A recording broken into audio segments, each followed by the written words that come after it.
Welcome to the Prime Property Finance Podcast with Gareth Morgan and Mark Watts. This unique podcast will dive deep into all areas of property investing finance, going behind the scenes with property professionals, investors and clients. Between us, we have 35 plus years experience in property finance. The podcast has been launched to share knowledge, mindset requirements and experiences of successful investors and professionals. We aim to simplify many of the complicated areas of finance and investing and provide valuable and easy to implement tips. Keep an eye out for our new longer episodes every Tuesday and our shorter ones every Friday. Regulation. That's all we seem to hear about in landlord and investor forums. Huge changes have happened in Wales and Scotland over the last few years, and the Renters Reform Bill coming into England. And so this is our opportunity to take the lessons from the Scottish market, understand the pain of over-regulation and the opportunity to learn from Scotland's experience.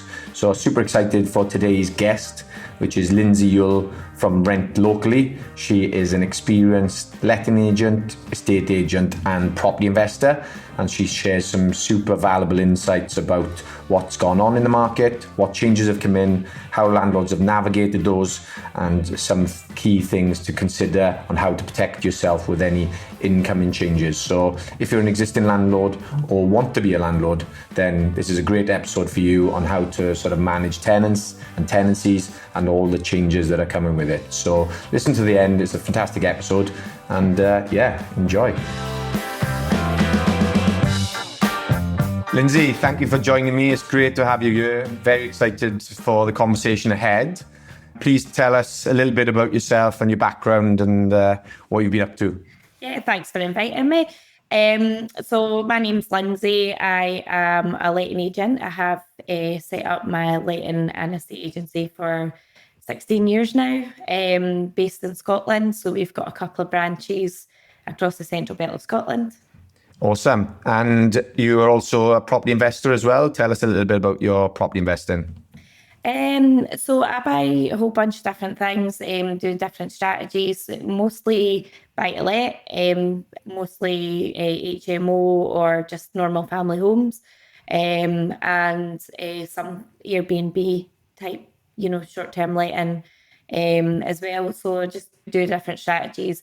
I have had commercial property in the past, don't have any commercial property at the moment, mainly because the stuff we've bought has just been stuff that we've used personally for our own kind of businesses. So yeah, that's awesome. And how long have you been investing for? Since 2011. So I set up my business in 2008, just before the crash, and then we started investing in 2011. So. And did the property business come first or the letting agency come first? The letting agency came first, and then so that the letting agency started in the crash, and that was actually a really educational time for me because I kind of watched quite a lot of entrepreneurs traverse through the crash, and I did learn a lot from other people, just seeing how their strategies changed and what they did differently and things like that. So that was perfect timing really. So just before we started buying, we'd kind of seen warts and all. Yeah, and I guess going through that, you can see the investors who've prepared, the ones who were unprepared, and take lessons from that and set your business up right going forward, and actually make you think differently as well. Like you said, think creatively about what you can and can't do in different markets, isn't it? Absolutely. Yeah, absolutely. And then I think the thing with 2008 was the banks didn't have any money. So it was the refinancing that was a bit of an issue for landlords. That was the biggest kind of issue. And it was interesting to watch how different landlords responded differently. So some would just, do a couple of flips, kind of trade out, get their debt down, things like that. It didn't put a lot of people off. Although, you always have markets where if it's a bit challenging and people are approaching retirement age, can they be bothered traversing through it, or do they want to just hang up their boots? But the majority of landlords kind of fought through it. But quite often landlords are entrepreneurs in their day jobs and then they become landlords second. So they tend to have quite a diverse skill set. Awesome. Thank you for that. So moving on, 10, 15 years forward, there's a lot happened in that time frame since the crash of 2008 to 2009. Lots of changes come into the private rented sector. So that would have impacted you both as a letting and estate agent and also as an investor. And I was really excited to get you on today because obviously the big news within the UK property market is the changes coming in England. I'm based in Wales, as you know, and we had Rent Smart Wales come in more than 5 years ago now. People were very afraid of Rent Smart Wales, and I think they were, targeting that the UK government was targeting that as a bit of a pilot scheme to roll out. Let's see how it goes in Wales before we roll it out in England. I think is a very similar thing in Scotland. I think the rules are slightly different, but not massively different. And because obviously there are devolved powers in both Wales and Scotland with certain elements of the property market to the national government. And so there are slight nuances between the two, but the ultimate difference is, they're raising standards. They're trying to professionalize the landlord market, which can only be a good thing. I know with us locally, there's been a couple of big landlords who have left the market because they haven't done any work on their properties in a long, long time. The conditions are terrible. They won't spend the money on to do them up. And ultimately, that's, what the government's trying to do is drive up the standard, which, that's a positive. But also comes with some of these changes, it also brings along some negatives as well. So I was really keen to get you on because obviously you really understand the market in Scotland and it's getting a different perspective. And, maybe we can share some of the lessons that you've learned through your experience in Scotland and how that might impact some of our listeners and investors in England, and whether they should be scared of the changes and or whether they should be excited by them and where the opportunities lie. So yeah. I mean, I suppose it's like anything that every time there's big changes, it creates a ripple of emotion through the whole of the country, because people are just afraid of change. They're not quite sure how it's going to pan out, and generally speaking, how it's going to impact their businesses. But one thing I've learned probably over the last 16 years is when a legislation comes in, it's normally here to stay. So, wasting energy bucking against it, it's not really going to ultimately change anything for yourself. What you need to do is learn the rules, learn the ropes really quickly, traverse your business through it, and, put anything in place that you need to de-risk the business for yourself. We've had loads of changes up here, and ultimately, if you read the policy and the thought process behind it, really is the government are trying to, number one, professionalise the market, which isn't a bad thing. But number two, they're moving away from tenants viewing their properties as short 6-month stints to this is my home. I can adapt it and change it to how I would like it to be. I'm going to have additional powers to decorate, put up TV brackets, this type of thing. I'm allowed pets, things like that. So I think generally what the government are trying to do is to make it a more kind of stable, long-term property for the tenants rather than you're on a 6-month rolling contract and that's it. In Scotland, we've got the PRT leases. So basically they roll monthly with no end date. So they're basically permanent leases unless either the landlord or the tenant bring them to an end. And that's been in place for quite a wee while. And in order to end them up here, if the kind of basic rule is if the tenant has done something wrong, so if they've breached their tenancy with rent arrears, antisocial behaviour, criminal activity or whatever, it's a 28-day notice. If they haven't done any breaches and it's a landlord wanting to take the property back to sell it, refurb it, use it for non-residential purpose or move back in themselves, for example, it's 84 days notice. And then up here, if they don't vacate on the exit date, then you go down the first tier tribunal for eviction, and that can take another 9 to 12 months to get the property back. So I would say in Scotland, what you need to do is de-risk as much as you can. And that would be to insure every single element of your property. So you can insure the building and the contents, you can insure for accidental damage, you can insure for legal and eviction costs, you can insure for rent guarantee insurance as well. So you can actually de-risk the full thing just by using different insurances and making sure that, your property is up to standard and things like that. Yeah, and I think that's for me. It seems, it's quite clear that it's the element around the no fault evictions. I think this is the bit that's really concerning people. Is that if you want that, if people are at fault and they're not paying their rent or there's antisocial, and you can get rid of them, that's a straightforward process. Is that what you're seeing? Is that process a straightforward one?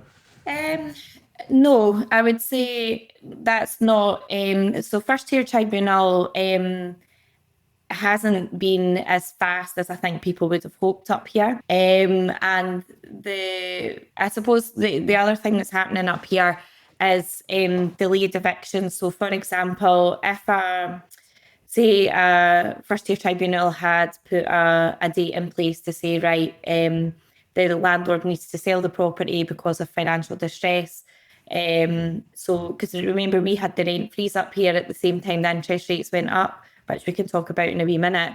But if we had a landlord that was having to sell the property, for example, and the date was given as, let's say, May, and the tenant then appealed that on the basis that, let's say, their child was sitting exams May and June, then the first year tribunal would delay eviction, let's say, until July. Now, up here until now, and we've just had a new legislation passed a couple of weeks ago, there was no consideration taken in whether that would impact the landlord financially or health-wise or anything like that. It was only the tenant that was taken into consideration. But the new piece of legislation that's just come out there, just in the last couple of weeks, is actually saying, well, now delays can't happen if it's a fault ground or if it's going to financially impact either landlord or tenant or, impact their health or things like that. So now it will only be delayed evictions allowed for no fault grounds, really. And if there's no impact, which is a new thing, which is good. So I suppose they have learned that. Yeah, they're taking both the perspective of the landlord and the tenant. Absolutely. Rather than just the tenant. So that sounds promising. And then in terms of the no fault eviction then, and I think this is the one that people are most worried about, is they need to get their property back. They want to sell it, and they don't necessarily want to. They've maybe got a good relationship with their tenant, but the journey's come to an end. They don't want to be a landlord anymore. They want to sell the property, or they've had some life circumstances changes. So they need to sell the property, and they serve the notice, and then the tenant decides not to move out. And then this just goes on for, like you said, it goes to court, and then it doesn't go anywhere for 9 to 12 months. And then would the tenant, what happens if the tenant's not paying in that period? So if the tenant's not paying, then that is a fault ground. So if the tenant's not paying, then you can apply for a rent payment order. And obviously in those scenarios, eviction would be granted. If obviously the tenant hasn't paid rent for a good few months. The thing which I would say, we had a perfect storm in Scotland, and you don't have that in England or really in Wales at the moment, because what happened with us was we had a rent freeze put in place at the same time and a moratorium of evictions, which meant the evictions had been stalled by the government. At the same time, the interest rates were increasing. So what was happening in practice was, let's say a landlord had 5 properties. If one became empty, we were having to put up the rent 5 times more than you would have normally to cover the deficit in the 4 properties that we couldn't put the rent up in. So rather than putting up 5 properties rent by £50 each, you're putting up 1 property's rent by £250. Right, so okay. What was then happening was, if you were to serve notice on a tenant on grounds of selling, which some landlords were having to do because their refinance was due, but they couldn't pass a stress test even for the mortgage with the rents being where it was, then in that kind of scenario, the serving notice on a tenant and giving the tenant notice to leave, they couldn't find another property remotely close to the rent level they were paying, because to move next door, they were paying an extra £250.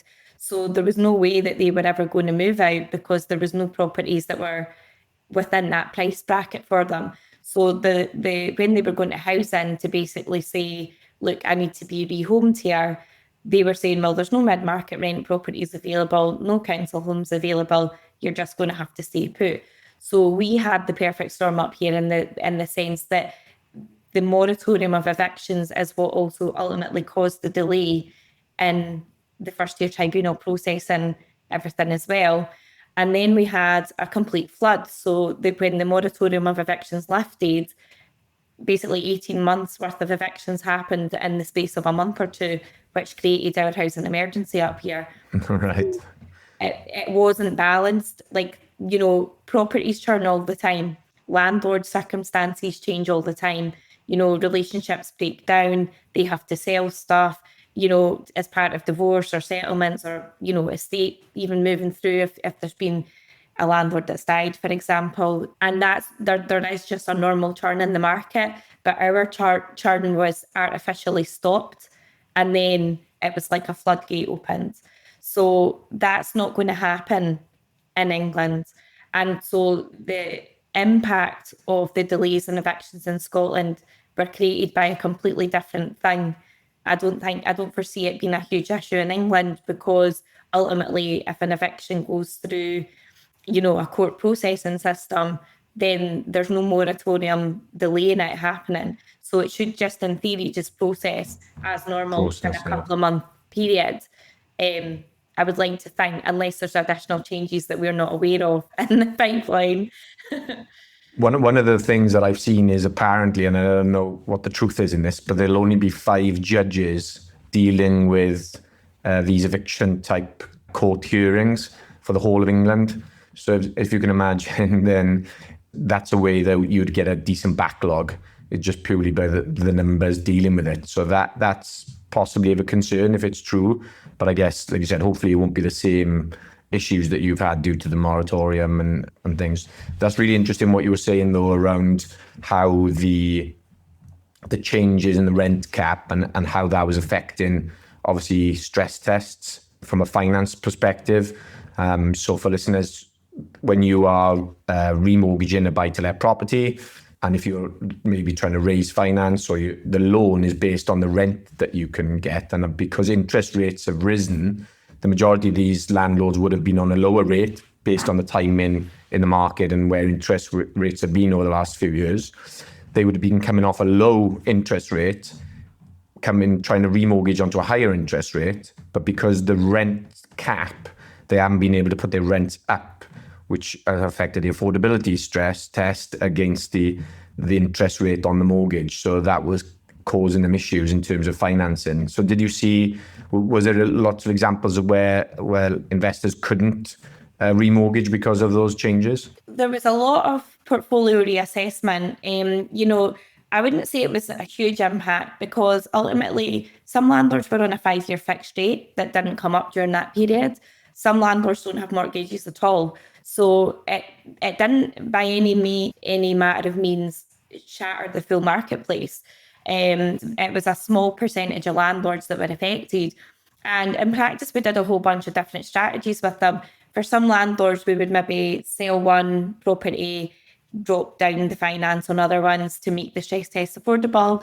For some landlords who maybe had, say, 75% mortgages on some properties and 65% mortgages on other properties, we would maybe just balance the debt across the full portfolio and bring the stress testing down across. So put higher mortgages on some and lower mortgages on others, just to kind of neutralise the position across the board.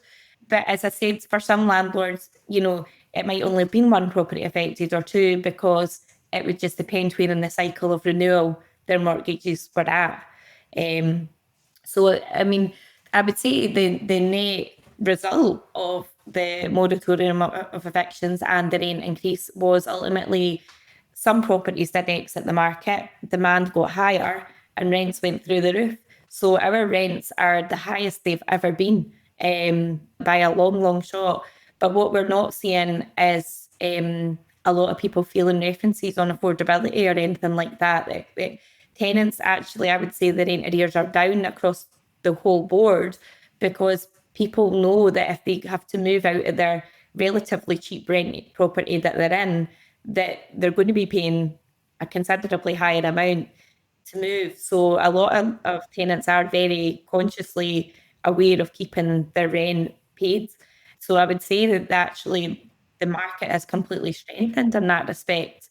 You know, I think landlords and tenants are working together a bit more. Like, we did have a period for a good kind of 18 months there where landlords were getting targeted by tenants quite a bit in the press, tenant activist kind of groups type thing. That seems to have kind of reversed a little bit now, and I think they've actually seen the value of landlords on the back of the housing emergency. And I think they've seen how many landlords have actually been very fair. You know, like for example, through COVID, a lot of our landlords said, well, if you're only on 80% wages, just pay 80% rent. You know, so a lot of landlords did kind of come and go and try and help their tenants. And I think, like, generally, like, our market is the ones that have stayed, the landlords that have stayed are actively investing and actively growing. The landlords that have left have been the ones that have just had one property and maybe have been due to retire and thought, right, that's it, we've had enough now, we're exiting the market. But the active investors that are actively growing, it's business as usual. Yeah, interesting. So lots of interesting stuff there, which I wouldn't mind just kind of recapping and dissecting a little bit further, if that's okay. So what we're saying is we had a rent cap brought in, which meant that when a tenant is already in situ, the landlord just can't increase the rent. Can they increase the rent at all during that tenancy?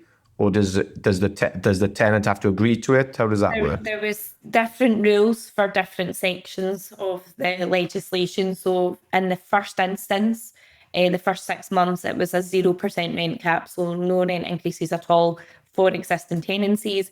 But if a property was empty, you could remarket it and increase the rent. So that's what saved the market, actually, because that was the one bit that actually kept landlords afloat. But unfortunately, that's the bit that drove the rents up across the board. Yeah, so what you were saying then is, in the example where you've got a landlord that's got 5 properties, 4 of them are tenanted, they can't put the rents up on those 4 by, as an example, by £50 per month for those 4. So what they've done is increased the one that's become vacant by 250. And because of the changes, you've had people leaving the market, so supply is down. So when this property comes on the market at £250 higher than the others that are already rented, are there people queuing up to pay that effectively over market value for that property? And that's what's driven the rents higher? Yeah, well, there was no, so at the same time, there was the moratorium of eviction, so the normal churn wasn't happening in the marketplace either. So there was no properties. So if people had to move, like, say for example, they were coming into the country from another country to study at Edinburgh Uni, for example, they had to take a property near where they're going to study. You know, so unfortunately, it's, well, take it or leave it.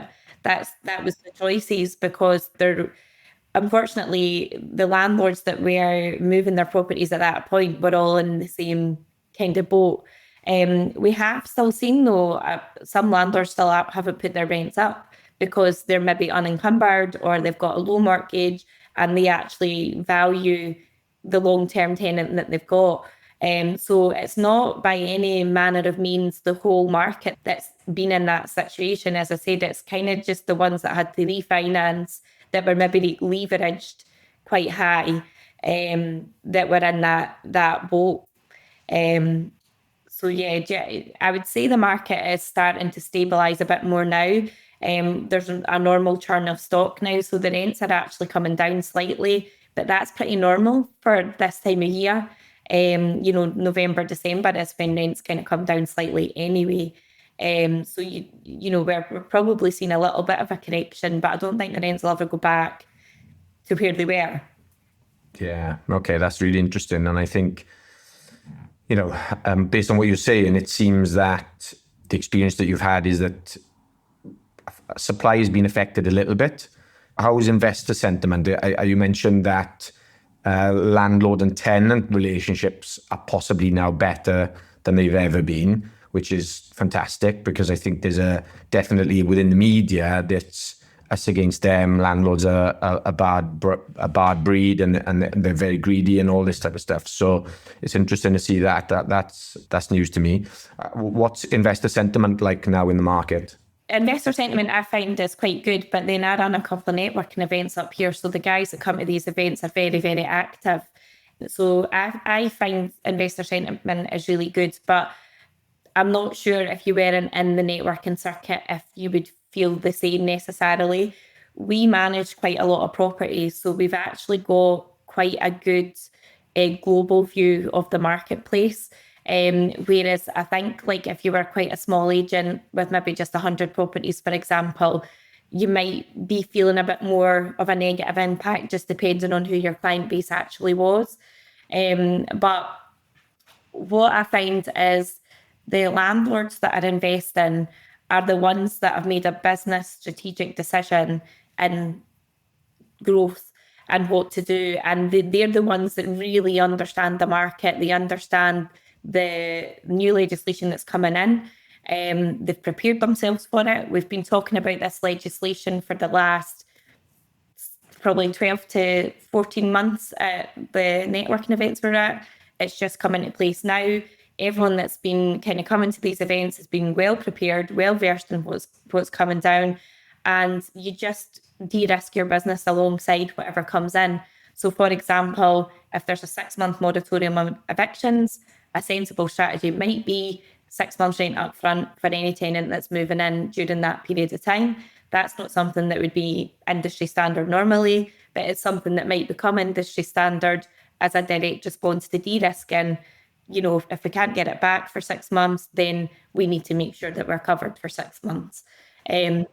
But what I would say is, I think a lot of tenants have also been working with the landlords as well. Like a lot of tenants have been, saying, well, I'd rather stay where I am. So, can I put the rent up? And that was something where we weren't allowed to do it, So it was one of those kind of, it's a shame when you see the market getting impacted like that, because some tenants, would rather have stayed where they were and paid a higher rent than moved out. So have you seen tenants asking the landlords to put the rents up? Yeah. Yeah. During Wow. the moratorium periods, yep. Wow. Yep. So let me understand that properly. So the tenant is thinking to themselves, my landlord can't put my rent up, in which case I'm concerned that the landlord is going to evict me. No, it was more like the landlord would have served notice on the tenant because they've needed to take the property back. And then the tenant said, can I stay and Right. increase my rent? And we've had to say, well, no, that's what I'm thinking. All right, so they're not allowed to do that. what was against the law. Yeah, wow. Because going back to what your point was earlier around the example where you've got 4 properties, the landlord's got 4 properties, you can't put the rent up on any of these. And so they jump on the one that has become vacant. And so if you're a tenant in one of these 4 properties, you're thinking, well, if I don't pay my rent here, I'm going to get evicted. And if I leave here, and let's just keep it simple, at the market rate of £700 a month, if I get evicted from this property, the only other option I've got is this property, which has gone up by £250 a month. So I'd be paying £950 for the same property. Yeah. And so I will make sure I'm going to pay my rent here. And that's what created the perfect storm up here, because we had this horrible situation where it was very difficult to resolve. It's probably like one of the worst markets that I've traded through, because there wasn't a great deal of solutions, if you know what I mean, for the clients. So again, like in some, we just had to restructure their portfolios, and a couple of landlords had to sell a couple of things to stabilise the position of the rest. But equally, if we were in a position to pull additional funds out of some of their properties to try and stabilise the possession or cash flow the possession, for 60, because it was only a short space of time. So going back to our kind of previous point that we started with, the first 6 months, there was a 0% rent cap. And then they changed it to a 3% rent increase. And then they changed it to, it was like capped at 6%, between 6 and kind of 12%, really.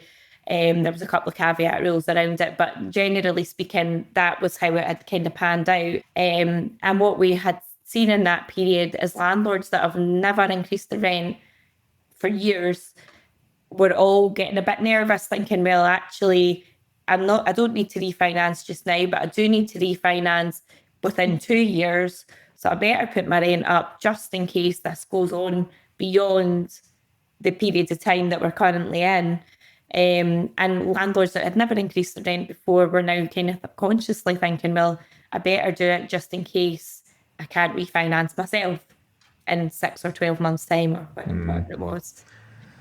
And I think this has also brought in some good practice for landlords, those examples of landlords who don't regularly review their rents. So totally understand why a landlord, if they've got a good tenant and they've been there for 10, 15, 20 years and they haven't increased their rent because they've got a good relationship and they'd rather have that tenant. But actually what's the consequence of that is if you don't put it up and then all of a sudden you now need to put it up, let's say they've been paying £400 a month for 10 years, but the market rent is £800 a month, to jump from 400 to 700 maybe. So even keeping it under, it's a huge jump for the tenant, isn't it? Whereas actually what they would have been better off just raising that by £25 a month for the last 10 years would have been a far better scenario for both parties, wouldn't it? So I think regular rent reviews are probably a better in practice than trying to be doing the right thing. But actually now you're in a position where that tenant is probably going to be unlikely to afford such a big jump. Yeah. And I think that the thing is, it is a big jump for the tenant, but from the landlord's perspective, the mortgages were going up £300 to £400 a month. So they've still got to cover the cost of insurance, compliance, keeping the properties certificated, keeping the properties in a good state of repair, increasing the EPC rating at the same time. So that's all got to be covered as well.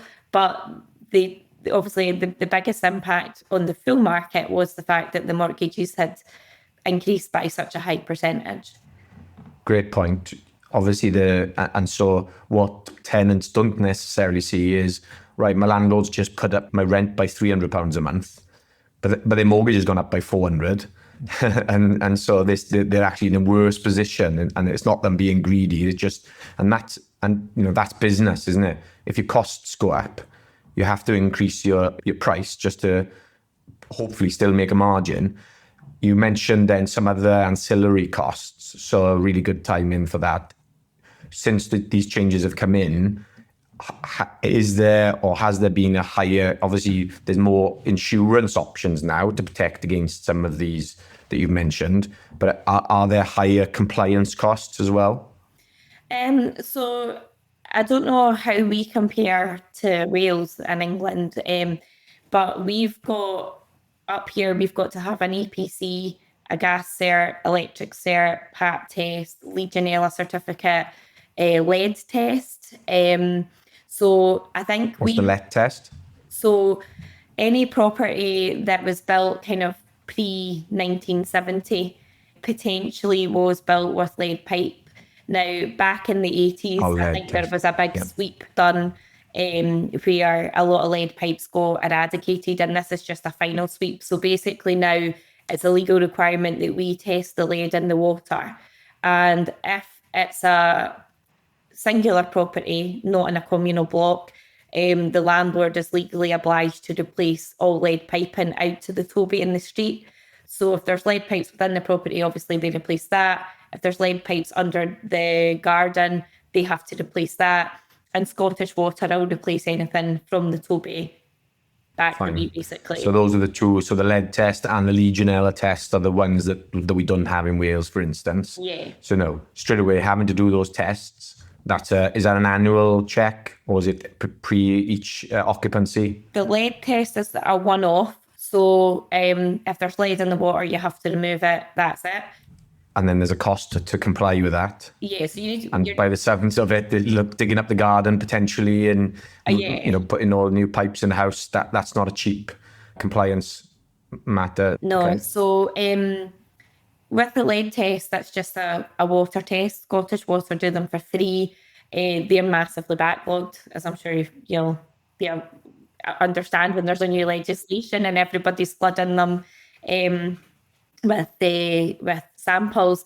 But you can also pay private companies to do them to test the water in a lab. They'll provide a certificate if the property is okay, or if the lead levels are deemed as safe. It'll have a lead score, and basically, if it's in a communal block, so if it's like a block of 12 flats and yours has lead, you have to get consent from everybody in the block to change the lead.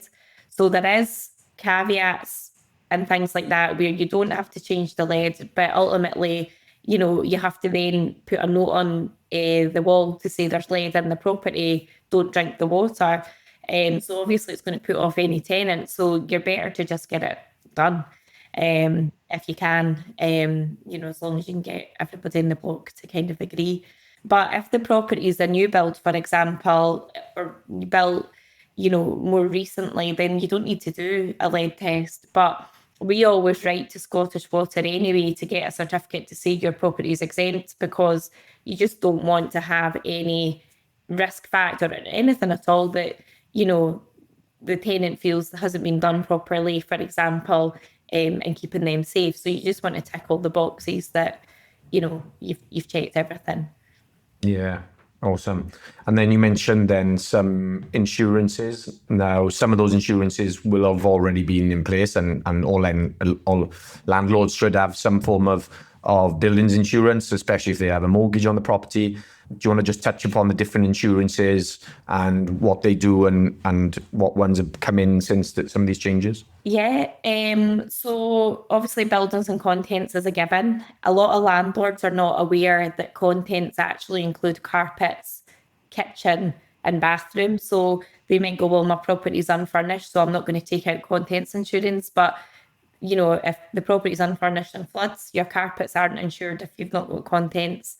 And the same with like bathroom fittings and kitchen fittings. So it is quite important to take at least £5,000 to £10,000, I would say, of contents insurance, even if there's no physical furniture in the property. Accidental damage is something I always pick for mine, because ultimately tenants aren't going to deliberately damage the property 9 times out of 10. It's only ever going to be accidental. If their child draws on the kitchen cupboards, for example, that's never deliberate or malicious. It's just, one of those things. Legal and eviction costs. So obviously that is covered as part of insurance. It's probably only an extra couple of pounds a month to tick that box. But very, very valuable if you ever need to use it. Rent guarantee insurance, again, that's more a reactive insurance than a proactive, because you kind of need to have your final rent balance for them to pay out. So even if, it's not like it kicks in monthly, it would pay out at the end when you've quantified the total amount. But to know that money's coming in the pipeline could be the difference between a landlord, being able to kind of hold on, or being forced to sell. So it's good to, I would say, pay the extra couple of pounds a month to ensure every element of the property. Do you want to just explain a little bit more on how that works? The rent guarantee? Yeah, so to be guaranteed rent guarantee insurance is normally derived from the tenant reference. So if you use a referencing company to do a credit check, employment check, previous tenancy check, as long as all of those boxes are ticked and it's a robust kind of reference that's a pass, then rent guarantee insurer would underwrite that policy. So basically they can cover up to normally about 3 years worth of rent. And, no eviction is going to really last as long as that, in theory. So if you are kind of serving notice on rent arrears, then normally you will have your property back within a couple of months. Obviously in Scotland, we had the moratorium of eviction, so that was a false skew there, but that's not normally reflective of the full market, I would say. And is that a standalone product then, or is that something that you're tagging on to your landlord's insurance, your buildings and It can contents? be both. It can be both. So if you tag on lots of different things to your buildings insurance, the way it works is because the risk of claiming everything is low for an insurer, it actually, like the policy is effectively slightly cheaper than it would be to buy each as a standalone product. So they kind of work on the basis that, you're not going to claim 6 elements of insurance, you're probably only going to claim one, if anything. So generally speaking, you can have it as a bolt on your landlord policy. That's probably the cheaper way of doing it. But you can actually, if you're in the middle of a tenancy, you could carry out a reference check and then get a new rent guarantee policy.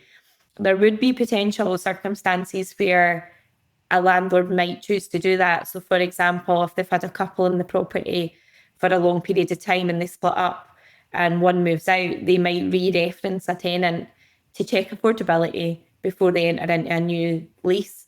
That would be an opportunity to reset a rent guarantee insurance policy. And other ways, like, for example, if there's been a change in circumstances, somebody's lost their job, for example, they might carry out an affordability check just to see if the tenant is maybe eligible for benefits or other things that could maybe help them remain in the tenancy if it's not kind of affordable on the salary that they've got, or if they've had to reduce their hours or whatever. So it's just another way of an agency or a landlord checking in to see if the tenant is able to get access to any additional funds that might help them. I think that's where the beauty of coming in and working with a professional letting agent like yourself, where they've got, you have a process that you follow each time these events occur. So you're making sure you're ticking all the boxes and making sure that your landlords are covered to the best of their ability, and to make sure that the tenant is suitable to remain in the property. So yeah, obviously your skill set's showing through there. So let's just move on to a little bit about England then, and how, with the changes coming in now that that's been approved, it's just, it's all in the news. So it's big news at the moment. What's your experience been compared to, so when initially these changes were implemented in Scotland, and what was the sentiment about, we know what people are like when change is announced, it's all panic stations and the world's going to end. What would you say now on reflection, what's been the sentiment from when it was going to be brought out to now, with a view of hindsight, looking back, and how has that sentiment changed? I think whenever there's any changes in the market, it creates a lot of emotional turmoil and a lot of fear, because people just don't know how it's going to pan out.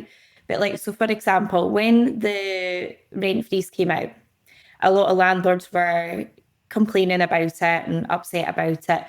And then when we were saying, well, when was the last time you actually increased your rent? And they went, 8 years ago. So why are you worried about this then? Because that's not something that you do. It's not something that you've been doing. So, don't worry about it. It's the emotional impact that has been told things are going to change. People just need to wrap their heads around it. What I find really helpful is actually reading the legislation, and it makes it really easy to understand why things are coming into place. So, for example, we had a big change up here, which was the short-term licensing law that came out. And when you actually read the policy on it, the reason Edinburgh is so controlled in comparison to some other areas is because they had 60% of the short-term letting market was just in Edinburgh. And what they were having was a high level of antisocial behaviour complaints. So basically, people were putting hen do's and stag parties in tenement blocks where nurses were on night shift, for example, and there was a lot of antisocial behavioural complaints. So when you really kind of read and understand that's what the barriers are, then well, if I buy a property in a tenement, that's probably not going to get licensed. I need to buy a property that's detached. It just helps you understand where the policy is coming from, and therefore it helps you navigate your way through it quicker. So whenever there's a new legislation coming, I always read it start to finish, because it's rarely as bad as it appears to be. And like, for example, the policies that have been brought out in Scotland recently, things like, so at the moment, or up until this legislation came in a couple of weeks ago, tenants were jointly and severally liable for a property for the entire duration of the tenancy. And that was causing situations where, like, let's say there was a victim of domestic abuse that wanted to vacate, but the other person refused to vacate and refused to pay rent. This person's still liable for this rent and this tenancy, even though they want to move on, like, and move away from the situation. And it was causing contractual entrapment, financial entrapment beyond. Whereas now this new piece of legislation that's come in is actually said, well, actually, if a tenant wants to leave, they just need to give the other tenant and their landlord notice, and that's it. And then the landlord then decides, do we enter into a new agreement with the existing tenant, or do we end the tenancy completely? And the only way they would really do that is if there was a real risk of affordability being an issue. Because ultimately, if a tenant's paying and looking after the property, there's no reason a landlord would have to want to take the property back, really. So I think I would say that the way the market's moving here, and I think we're getting tested before England, is that they're trying to make tenancies more long term, and tenants feel more like this is my home, that I am able to adapt and change, as opposed to I'm in somebody else's house and I'm not allowed to do anything with it. I've always had a bit of a bugbear about this, where I hear stories of tenants who want to change, they want to paint the living room, or they want to paper a wall, or they want to, hang up some photos, and the landlord saying no. I just cannot get my head around it, because if you're, trying to put myself in a tenant's shoes, if I want to make a home, my rental property more homely and spend money on it, the chances are I'm going to stay there for longer, and I'm going to look after it better, and I'm going to respect it more, and all of those things. And truly, that's what you want from your tenant. So for me, this whole thing makes total sense. I never understood landlords who, yes, put it in the agreement that if you vacate the property, that you need to put it back to the way it was, if it's plain colours, or if you're painting the walls purple or whatever. So I get that. Put that into the contract, but I don't understand why they wouldn't let them make the houses homely. It goes against everything you're trying to achieve. I think the risk is if they don't do a professional job. So if they paid but don't maybe cut in, for example, or get paint on the ceiling or whatever. But I agree with you. Like, as long as it's a professional finish, then there isn't really any risk. And actually, tenants are more likely to stay in a property that they've invested some money in. Because they're obviously looking at that going, I'm going to be here for a while, or they wouldn't be spending the money on it.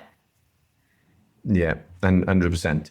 So you mentioned earlier on that there's probably, I'm just trying to understand the shift in investor sentiment. And I think the landlords, the bigger landlords, the more professional landlords were in a position, especially with the no evictions and the freeze on rent caps and things, on rent increases rather. The bigger landlords were the ones who were able to weather the storm, and because they've got a portfolio, maybe they could sell one to, reduce their overall borrowing against the rest of the portfolio. Have you seen that shift now with the smaller landlords, more the accidental landlords, the one or two property owners?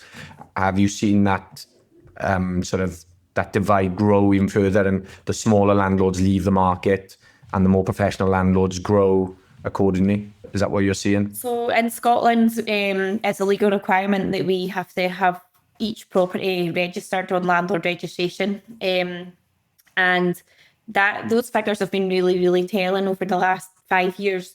So 5 years ago, 97% of landlords had only one property, and 3%, so that's a tiny percentage, had more than 2 to 3 properties. So what we're seeing now is that's completely shifted. So now about 25% of landlords have got more than 3 properties. So a lot of the landlords with the 1 properties maybe have sold, because if they are buying an additional dwelling in Scotland, they need to pay 8% additional dwelling supplement on top of like the purchase price of the property. But we still have multiple dwelling relief in Scotland. So if you buy portfolios in Scotland, you can still get the multiple dwelling relief. So I think for landlords that have decided that they're going to stay, the 8% works because they build it into their costs. And, they buy properties that, have got either good equity or really good cash flow. Now, our rents are at an all-time high up here, but our house prices haven't gone up. So it's an actual sweet spot at the moment to buy in Scotland, because you've got these exceptional yields, but the purchase price is going to catch up at some point. And that's just how it's kind of going to work. So yeah, it's a good place to buy, I would say, if you are well versed on the legislation that's in place. You can mitigate your risks all the way through it, just by changing your strategy slightly. And I would say for any landlord that's in England that's currently worried about what's coming, read the legislation, read the policy and the legislation, so you know and understand what they're trying to achieve. Because once you know that, it's easier to wrap your head around why they're doing certain things. And if you don't actually read the policy, it looks quite disjointed and you don't understand why they're changing so many things at once. But when you actually understand the problem they're trying to fix, it becomes easier for you to navigate through it, because you then know the rules. And when you know the rules, you can win the game. Absolutely. And I think there's a couple of things there. I think one is that some headlines get sensationalized, obviously to sell papers and clickbait and all that type of stuff. So people pick out a single piece of legislation and it goes up, and the world's going to fall apart. And the second part of this is, again, in the press, where people are saying, the press will say, landlords are leaving the market in the record numbers, this, that, and the other. Well, every market has landlords, so whatever market it is, you have landlords leaving because they're retiring, they're moving overseas or whatever. So you'll always have people leaving the market, and you'll always have people coming into the market. I think some of the stats around limited companies, for instance, there was a record number of SPV, special purpose vehicle limited companies created last year, record numbers created. So people looking to invest in property using a company, as most that have ever been started. Now, that's partly to do with the legislation changes from a tax perspective, but it shows that there's people looking to invest in property. And so I think, like you said, the landlords that are leaving are, one, they're probably mostly of retirement age anyway. They've had their careers and they're looking to sort of wind down and move on, but they've had an environment with low interest rates. They've had an environment where they've very little legislation and compliance needs. Now, all of a sudden, this perfect storm around increasing in compliance costs, increasing interest rates, and they're lacking energy and desire to the EPC changes, that you need to change the properties and improve the standards. So they're thinking, do you know what? I don't need this anymore. And whether they've self-managed, now they have to register their properties and all that stuff. And they leave, but the people who are coming into the industry with their eyes wide open, this is the game, isn't it? They understand. So the better you understand those rules, to your point, is the more you can play the game properly and understand how it works. And like you said, the more rules you know, the more benefit you can get out of it. So yeah, great point. Yeah, I think markets are quite cyclical. So in our lifetime, market's going to come up and down, up and down, up and down. So the weather in the storm is just making sure that you can get through every single market, no matter what happens. I think if you kind of have the goal of buying your property, but then get your loan to value down to a level that actually can weather all storms, and 65% loan to value seems to be the figure where everyone can sail through. even the worst of recessions, and still be okay on the other side. Because legislation comes in to fix a problem that's immediate and current at the moment. But as the market changes, different legislations come in to kind of mitigate against the changes, the unforeseen circumstances that have come out the back of the first legislation change, so. One of the favourite terms at the moment is unintended consequences. And when we're talking about the budget, obviously upcoming, these changes, and I think a lot of those are, like you said, they're now bringing out new legislation to deal with the unintended consequences of the last lot of legislation. So, which is why it's always a minefield for us, and why, basically why we have the podcast really is to try and help people navigate. You have your networking events that you hold for investors in Scotland and people who are active in this. It's important that they understand the market changes, the market cycles, the economic cycles. And so, where are you in that cycle, and what can you do to prepare yourself and prepare your portfolio so it stands the test of time? So, yeah, really, really valuable. So in terms of your own investing, have you made any changes to your investing strategy since these changes have come in? Not really, because I think we've been still quite active. We've still been buying, so it's not put me off. And I think going to the networking events is really, really good, because you might be sitting in this event with your letting agency hat on thinking, well, I know from a legislation perspective how this is going to pan out. But then somebody comes in with a finance hat on and they say, have you thought of this? Have you thought of that? Somebody comes in from a tax perspective and thinks, have you thought of this? Have you thought of that? And it gives you a much more rounded view of the marketplace just by being at an event like that. And you don't ultimately need to know everything. You just need to know who to call to answer your questions if you have any, or to help you get through a situation if you're not quite sure. Like, for example, different lending vehicles, for example, when a landlord is panicking about their portfolio because they're in a rent freeze and their interest rates are going up, sometimes they can't see that actually the best solution is to either put the debt level across the full portfolio or to sell one to save the rest. And sometimes they need an outsider to sit and look at the position for them and say, actually, have you thought of doing this, this, and this? Because if you did those 4 things, you would be fine. So I think sometimes, like, having the benefit of the mindsets of multiple different people can actually help so many people navigate forward, because you're getting perspective from sides that you've never ever considered. Absolutely. And so just if there's anyone who's listening who's based in Scotland and might want to come along to one of your events, do you want to share any of the details of the events that you run? Yeah, I run Edinburgh Property Investors Network, which is held on the third Thursday of every month. We're also part of the Scottish Property Podcast Edinburgh Events team, and that's the first Wednesday of the month. We've got the Glasgow Pin, which is the second Tuesday of the month. And then I run another event in West Lothian called Property Pals and Pub Grub, which is totally informal.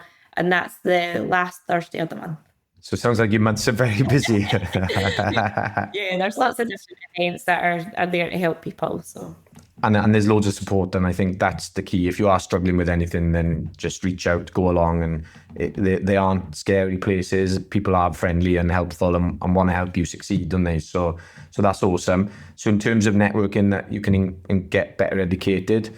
In terms of, how important is it working with a professional letting agent, like Rent Locally, to navigate all of the regulation? Or would you say, for those who are already self-managing, to continue to do so? What's your sort of thought process on that?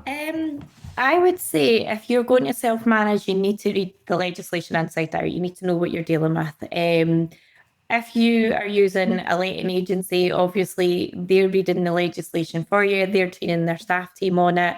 And it's rarely as bad as it appears. So, what I find is sometimes landlords on their own think things are a lot worse than they actually are. But when they come and have a chat and we actually go through what the legislation actually means, then it actually doesn't affect the majority of people anyway. These legislations are normally brought in to kind of get rid of the rogue landlords, and those are like such a small percentage of the marketplace. They're rarely there to kind of sledgehammer the good guys. And I would say that's a kind of key message to take away is, generally speaking, it's for the greater good that these things are coming out. Yeah, awesome. And so what's your sort of outlook for the Scottish market at the moment over the next sort of 12 to 24 months? And I know you mentioned briefly that the government's just brought in amended some of the changes. Do you see them tweaking those again in the future? No, I think the new housing bill is here to stay. It was actually the one bill in the whole of the Scottish history that's had so many amendments to it. It was such a huge thing where so many of the different parties had put forward caveats and changes and things like that. So I don't think that legislation is going to go away anytime soon. But ultimately, there wasn't a great deal that I read in the legislation that I think would impact the market in a negative way. In actual fact, there's a couple of things where I thought, actually, that's quite positive. Now they're taking landlord's perspective into consideration, or actually, yeah, it's now fairer for tenants in terms of like animals and decoration and things like that. So there wasn't a great deal that worried me. And from my perspective, business as usual. Amazing. So if you were, a question for you, if you were advised, now that you mentioned that the government's taking some landlords' views on board, if you could change any of the rules that are currently in place, which one rule would you change? No ADS. No additional dwelling supplement. Make it easier for people to invest. We're ultimately in a state of housing emergency in Scotland. And just for those who don't know what ADS is, do you want to just quickly explain that? So when we purchase this additional property in Scotland that's worth more than £40,000, we have to pay 8% additional dwelling supplement. And that's on the full balance of the full purchase price, yeah. So, for example, for £100,000 property, that's £8,000 tax, which ultimately has to be covered by the rent. So again, I would say get rid of additional dwelling supplement, allow investors free rein to come in and help mitigate the housing crisis. Because ultimately, whilst tenants are buying, they're few and far between. There's often a reason why they're renting, and it could just be circumstances. It could be that they're only temporarily in a town for a couple of years of study, for example, and they maybe don't want to buy, or they're maybe planning on going travelling. So for anyone that's not buying, investors could come in, and the more property that's in place, the less competition there is, and the rents will kind of stabilise, So Yeah. No, great. And I know we have the same thing in Wales. We have land transaction tax as opposed to stamp duty, and there's a surcharge there as there is in England, and all the rates are slightly different. But a very painful part of the buying process as an investor for sure. Well, what I would say is we also have land and buildings transaction tax. So in addition to that, we have to pay the 8%. So for example, if a property up here is subject to 2% LBTT, we need to pay 10%. Yeah. The 8% plus Crazy. So that is painful, and that's probably the biggest barrier I'm seeing to entry is not so much the legislation, it's the actual cost of acquisition. So 100%. You've sold Scotland's property rental market to us now. Now that the rents are through the roof, and tenants are paying on time, and there's great relationships between landlords and tenants. What are the best Scottish cities or areas for yields right now? So for yields, I would say probably the slightly cheaper areas, because the rents are high, but the purchase prices are really low. So places like Fife, West Lothian, some areas in Glasgow, Dundee, like cheaper areas are typically got the higher yields. But I would say the best capital growth in the full country is in Edinburgh. We've reviewed landlords' portfolios over the last kind of 15 years, and the capital growth in Edinburgh far surpasses the capital growth anywhere else. So again, it depends on what your strategy is, but the yields are great everywhere at the moment, to be fair. Yeah. Amazing, thank you. And then just one final question really for me is, what's one lesson or mistake that English landlords now with the Renters' Rights Bill coming in, anything they should avoid, or any lessons learned from, what's the one lesson after seeing the changes in Scotland? The one lesson I would say is de-risk everything. So insure everything. If there's anything that you're concerned about, just mitigate it. Because that's, when they say safe as houses, they mean it's an investment that every single part of can be insured. Everybody needs a house at the end of the day. So in theory, there's an endless supply for this business.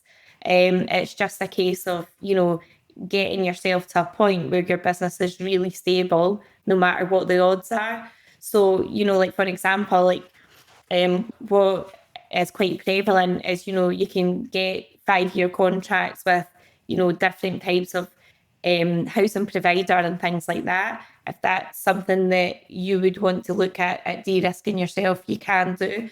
But equally, a lot of private tenants, particularly if you buy maybe a 3 or 4 bed ex-council property near a good school, you'll get a nice wee family that will stay for years and years and years, and that completely de-risks your portfolio for you as well. If you get a reference check that's really robust, obviously always reference check, because that's your number one kind of critical factor as to whether or not the tenant's going to be able to afford the property. And if your tenant does fall into hard times, then make it your business to know exactly what it is that they can be entitled to, so that you can help them, apply for benefits, apply for additional funds, discretionary housing payments, and things that will help them, not be at risk of homelessness.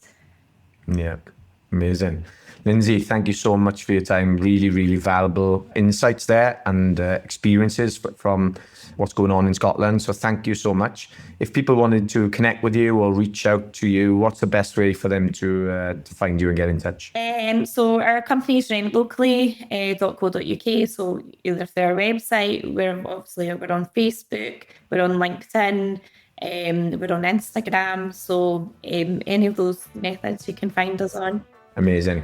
Lyndsay, thank you so much for your time. It's been a pleasure having you on, and hopefully we'll catch up again soon. Good luck, everyone. Thank you for listening. What a fantastic episode. Hopefully you had some great value there. I had some personal aha moments. Really, really liked the fact that landlords and tenants are now forming better relationships, and tenants understanding the difficult and valuable work the landlords do, and that rents are being paid on time, and that yields are remaining strong amongst the changes in regulation. So excellent episode. Really pleased to have Lyndsay on. She's a wealth of experience. If you are investing in Scotland or want to invest in Scotland, then I urge you to reach out to her. She clearly knows what she's talking about. And if you're in Scotland and want to network, then go along to one of the many networking events that she's at. She'll be delighted to speak with you there. So contact details in the show notes. We look forward to seeing you on the next episode. If this episode has been valuable, then please would you share it with any of your contacts, your friends, your family. Like and subscribe to the podcast. That really helps us to know that we're delivering value and that you're getting some positive knowledge from it. So thanks for your time, thanks for listening, and see you again soon.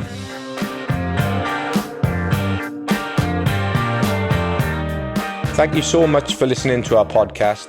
We hope you have learned something and have some tips to take away. We'd be very grateful if you enjoyed the show.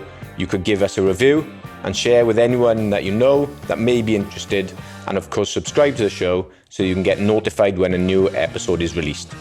If you'd like us to answer any questions or go deeper on a specific topic, please drop us a message at primeproperty.finance. See you on the next episode.